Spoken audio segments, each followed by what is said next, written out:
शोषित पीड़ित निष्पेषितों ପାଇଁ रायगड़ा बीएमसी विशाल रैली।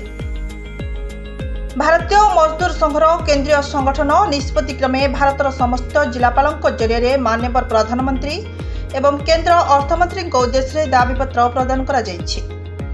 ଏହି ଅବସରରେ ରାୟଗଡ଼ା ଜିଲ୍ଲା ସମ୍ପାଦକ ଶ୍ରୀ ଗଣେଶ କୁମାର ସାହୁଙ୍କ ନେତୃତ୍ୱରେ ରାୟଗଡ଼ା ଠକର ବାପା ଆଶ୍ରମ ଠାରୁ ଏକ ବିରାଟ ଶୋଭାଯାତ୍ରା ବାହାରି ସହରର ମୁଖ୍ୟ ରାସ୍ତା ଦେଇ ଜିଲ୍ଲାପାଳଙ୍କ କାର୍ଯ୍ୟାଳୟ ସମ୍ମୁଖରେ ପହଞ୍ଚି ବିକ୍ଷୋଭ ପ୍ରଦର୍ଶନ କରିଥିଲେ। ଏହାସହ ମାନ୍ୟବର ପ୍ରଧାନମନ୍ତ୍ରୀ କେନ୍ଦ୍ରମନ୍ତ୍ରୀ ଏବଂ ମାନ୍ୟବର ମୁଖ୍ୟମନ୍ତ୍ରୀଙ୍କ ଉଦ୍ଦେଶ୍ୟରେ 8 ଦଫା ସମ୍ମିଳିତ ଦାବିପତ୍ର ରାୟଗଡ଼ା ଜିଲ୍ଲାପାଳ ସନବିନ ଚନ୍ଦ୍ର ନାୟକଙ୍କୁ ପ୍ରଦାନ କରିଥିଲେ एवं जिलार कार्यरत अंगनवाड़ी कर्मी और सहायिका विभिन्न समस्या को नहीं 8 दफा दाबीपत्र डीएसडब्ल्यू श्रीमती मिनती देव को प्रदान करथिले। समावेश में मुख्य अतिथि भाव श्रमिक नेता तथा भारतीय मजदूर संघ राज्य उपसभापति श्री जोगेश्वर दास, सम्मानीय अतिथि भाव मोहन राव माझी, श्रीमती जयंती पद्मालया साहू, श्रीमती उषाराणी दास, किशोर कुमार साहू, दुर्गा माधव घोष प्रमुख जोग देथिले।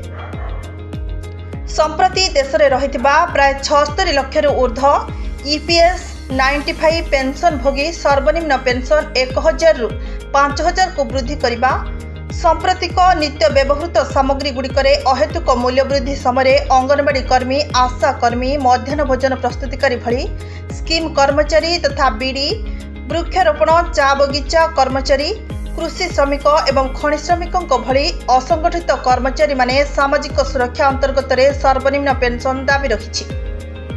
तेणुकरी ईपीएस सर्वनिम्न पेंशन 5000 प्रदान करा सहित एथिरे महंगा भत्ता जोड़िबा, ईपीएफ रो वेतन सीमा पुनः निर्धारण करा जाई 15000 रु 30000 को वृद्धि, ईएसआईसी रो वेतन सीमा 21000 रु 42000 टंका को वृद्धि करने, समस्त स्कीम वर्कर मानक कर्मचारी मान्यता सहित सरकारी कर्मचारी भावना रे समान दरमा एवं सामाजिक सुरक्षा प्रदान करने, असंगठित क्षेत्र पई पर्याप्त पांठी उपलब्ध कराइबा नहीं संघ दाबी रखिछि।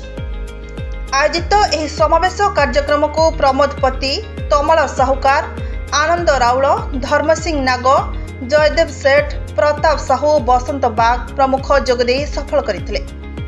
रायगड़ारू संजय कुमार नागों रिपोर्ट, नारद न्यूज ओडिया।